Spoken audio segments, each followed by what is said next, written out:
Objective. Introduction to Excel interface. Excel ইন্টারফেসের ভূমিকা বা পরিচয়।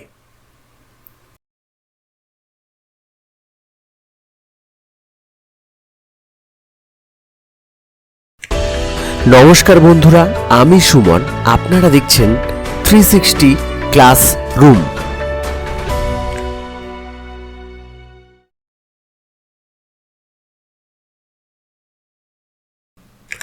Introduction to Excel interface. Excel ইন্টারফেসের ভূমিকা বা পরিচয়। এবার চলুন এক্সেলে ইন্টারফেসের সাথে পরিচয় করে নেওয়া যাক। এক্সেল অ্যাপ্লিকেশনটি ওপেন করার পর আমরা এই উইন্ডোটি দেখতে পাই। এই উইন্ডোটির একেবারে উপর দিকে যে অংশটি হাইলাইট করা হয়েছে এই অংশটিকে টাইটেল বার বলা হয়। লক্ষ্য করুন, এই বারটির মধ্যে অ্যাপ্লিকেশনের টাইটেল ও ডকুমেন্টস নেম আমরা দেখতে পাচ্ছি। এই বারটির একদম বাঁদিকে প্রথমে রয়েছে এক্সেল বাটন বা প্রোগ্রাম আইকন। এরপর রয়েছে কুইক অ্যাক্সেস টুলবার। এই অ্যাপ্লিকেশনে যে টুলসগুলি ব্যবহার অধিক বা ব্যাপক মাত্রায় হয়ে থাকে সেই টুলসগুলি এখানে রয়েছে, যেমন সেভ, রিডু, আনডু ইত্যাদি। এরপর রয়েছে কাস্টমাইজ কুইক অ্যাক্সেস টুল বাটনটি।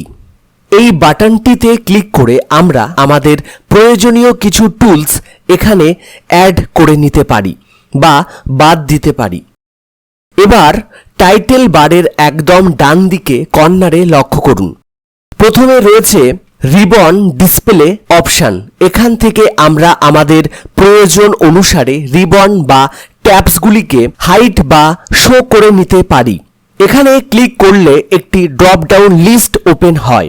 এখান থেকে প্রয়োজন ও পছন্দ অনুসারে অপশানগুলি বেছে নিতে পারি। এরপর রয়েছে মিনিমাইজ বাটন। এখানে ক্লিক করে আমরা উইন্ডোটিকে টাস্ক বারে মিনিমাইজ করে রাখতে পারি। এরপর রয়েছে রিস্টোর ডাউন বাটন। এখানে ক্লিক করলে উইন্ডোটি ছোট হয়ে যাবে। ছোট হয়ে যাওয়া উইন্ডোটির মধ্যে ম্যাক্সিমাইজ বাটন। এখানে ক্লিক করলে আবারও পুনরায় স্ক্রিনটি ফুল স্ক্রিন হয়ে যাবে। এরপর রয়েছে ক্লোজ বাটন। এই বাটনটির উপরে মাউসের লেফট ক্লিক করলে অ্যাপ্লিকেশনটি ক্লোজ হয়ে যাবে। এরপর টাইটেল বারের একেবারে ঠিক নিচে যে অংশটিকে হাইলাইট করা হয়েছে এটি হলো রিবন বার বা মেনু বার। এখানে লক্ষ্য করুন, একাধিক রিবন বা মেনু বা ট্যাব দেখতে পাচ্ছি। File, home, insert, page layout, formulas, data, review, view ইত্যাদি। রিবন বা মেনু বারের ঠিক নিচে রয়েছে টুলস এরিয়া। প্রতিটি মেনু বা টুলস এর অন্তর্গত টুলসগুলি রয়েছে এই অংশে। লক্ষ্য করুন, হোম ট্যাবের টুলসগুলি বর্তমানে আমরা দেখতে পাচ্ছি। এখানে লক্ষ্য করুন, কাজের ওপর নির্ভর করে টুলসগুলিকে একাধিক গ্রুপে ডিস্ট্রিবিউট করা হয়েছে। যেমন প্রথম গ্রুপটির নাম ক্লিপবোর্ড, এরপর font, alignment, number, style, cells, editing. ঠিক এইভাবে প্রত্যেকটি রিবনের মধ্যে উপস্থিত টুলসগুলিকে একইভাবে গ্রুপে ডিস্ট্রিবিউট করা হয়েছে। এখানে লক্ষ্য করুন, প্রত্যেকটি গ্রুপের রাইট বটম কর্নারে একটি ডাউন অ্যারো আইকন রয়েছে। এই বাটনটিকে বলা হয় ডায়লগ বক্স লঞ্চার। এখানে ক্লিক করে এই গ্রুপটিতে উপস্থিত প্রত্যেকটি টুলসকে আরও ভালোভাবে ব্যবহার করতে পারি বা সেটিংস বা সেট আপ করতে পারি। টুলস এরিয়ার ঠিক নিচে এবার যে অংশটিকে হাইলাইট করা হয়েছে এটি হলো name box. Active sell address বা অ্যাক্টিভ সেলের নাম দেখা যায় বা দেখায়। এখানে A1 সেলটি অ্যাক্টিভ আছে, এ কারণে নেম বক্সে আমরা A1 দেখতে পাচ্ছি। এবার যে অংশটিকে হাইলাইট করা হয়েছে এটি হলো ফর্মুলা বার। সেল এর মধ্যে যখন আমরা কোনো ফর্মুলা লিখব বা যা কিছুই লিখি না কেন তা আমরা এখানে দেখতে পাই। এবার যে অংশটি রয়েছে এটি হলো ওয়ার্কিং এরিয়া বা ডকুমেন্ট এরিয়া, অর্থাৎ আমরা যে অংশে মেন কাজটি করব। এটি হলো একটি শীট বা পেজ, এটিকেই আমরা স্প্রেডশিট বলছি।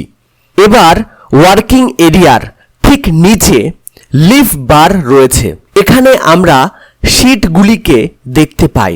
প্রতিটি এক্সেল ফাইলে বা ওয়ার্কবুকে বাই ডিফল্ট 3টি শীট থাকে, sheet 1, sheet 2, sheet 3। Working area বা শীটটিকে স্ক্রল করার জন্য ডান দিকে একটি ভার্টিক্যাল স্ক্রল বার রয়েছে।